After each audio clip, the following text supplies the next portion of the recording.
अस्सलामु अलैका या रसूलल्लाह, अस्सलामु अलैका या हबीबल्लाह। हज़रत मीरा हुसैन रहमतुल्लाह अलैह रोज़ा पाक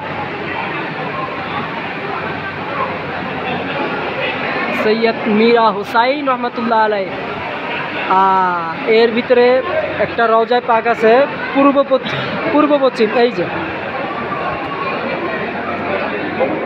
বাদশাহ औरंगजेब এই রওজা পাকটা উঠাই ফেলাইছিল, আল্লাহর ওলির রওজা দেহটা।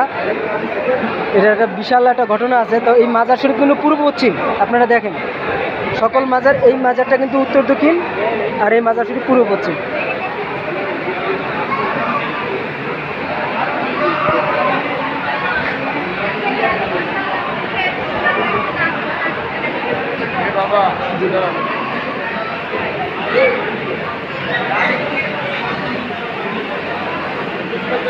না না